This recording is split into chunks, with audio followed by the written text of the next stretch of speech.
नमस्ते।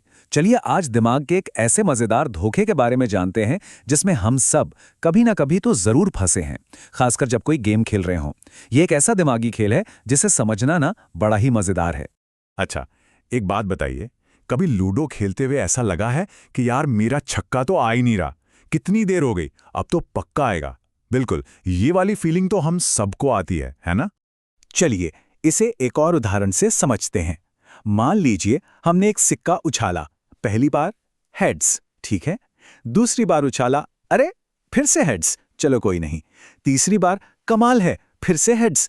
अब बताइए चौथी बार क्या आएगा? दिमाग में तुरंत घंटी बजती है ना कि भाई अब तो पक्का टेल्स ही आएगा। बस यही जो पक्का आएगा वाली फीलिंग है ना, ये कोई मामूली बात नहीं है। इसका एक बहुत दिलचस्प नाम है। ये असल में हमारे दिमाग की एक चाल है, एक ट्रिक है। तो चलिए समझते हैं कि हमारा दिमाग हमारे साथ ये खेल आखिर खेलता कैसे है। इस दिमागी धोखे का नाम है गैम्बलर्स फैलेसी। हिंदी में कहें तो जुआरी का भ्रम। अब यह है क्या?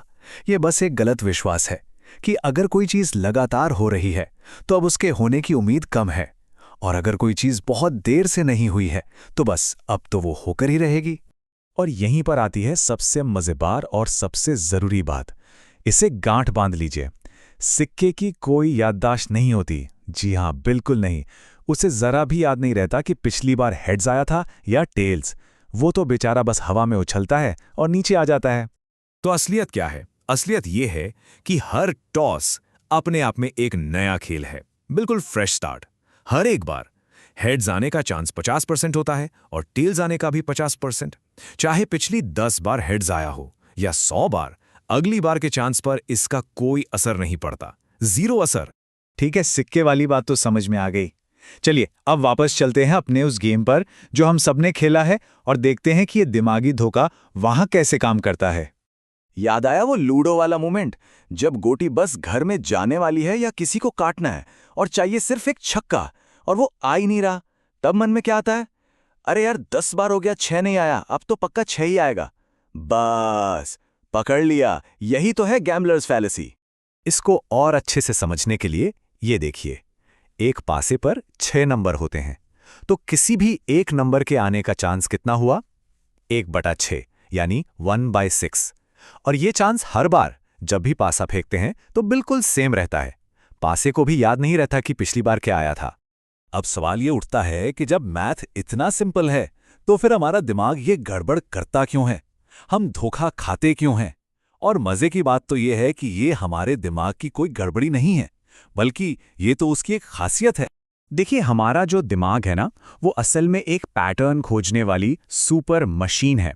उसकी आदत है हर चीज में कोई ना कोई पैटर्न, कोई ना कोई कनेक्शन ढूंढने की।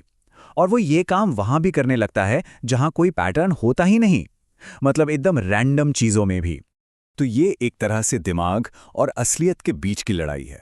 हमारा दिमाग क्या चाहता है? वो चाहता है बैलेंस, पैटर्न, एक तरह का इंसाफ, कि अगर 4 बार हेड्स आया है तो अब टेल्स आना ही चाहिए, तभी तो बराबर होगा। लेकिन असलियत क्या है? असलियत ये है कि रैंडम चीजों की कोई मेमोरी नहीं होती, उनमें कोई बैलेंस नहीं होता। अच्छा, अब ये मत सोचिएगा कि ये दिमागी चाल सिर्फ लूडो या सिक्का उछालने तक ही सीमित है। नहीं, ये हमारी रोज की जिंदगी में भी बार बार सामने आती है। जैसे मान लीजिए 5 दिन से लगातार धूप निकल रही है, तो हम सोचने लगते हैं, अरे बहुत दिन हो गए, आज तो पक्का बारिश होगी। या फिर एग्जाम की तैयारी करते हुए सोचते हैं, ये वाला क्वेश्चन पिछले 3 साल से नहीं आया, इस बार तो गारंटी आएगा ही आएगा। ये सब क्या है? ये सब गैम्बलर्स फैलेसी ही तो है। तो फिर इस दिमागी चाल से बचने का तरीका क्या है?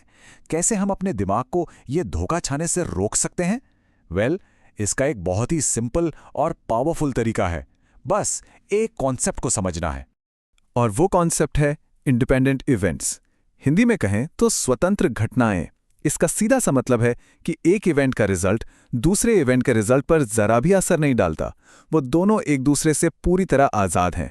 जैसे सिक्का उछालना, हर टॉस एक नया आजाद इवेंट है। जैसे पासा फेंकना, हर थ्रो एक इंडिपेंडेंट इवेंट है। तो इस पूरी बातचीत का सार क्या है? बस वो एक लाइन, वो एक मंत्र जो हमें याद रखना है।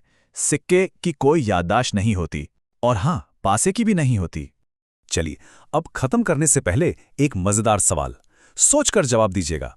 एक क्रिकेटर ने लगातार 3 बॉल्स पर 3 छक्के मारे हैं, एकदम फॉर्म में है। अब बताइए, चौथी बॉल पर छक्का लगने का चांस क्या है? ज्यादा है, कम है या उतना ही है? सोचिए जरा। और यहाँ एक छोटा सा हिंट है, ये मामला सिक्के या पासे जितना सीधा नहीं है। क्यों? क्योंकि यहाँ प्लेयर की फॉर्म, उसका कॉन्फिडेंस भी तो मायने रखता है। तो ये पूरी तरह से एक इंडिपेंडेंट इवेंट नहीं है। इस पर जरूर सोचिएगा, क्योंकि असल जिंदगी के खेल किताबों के उदाहरणों से कहीं ज्यादा दिलचस्प होते हैं।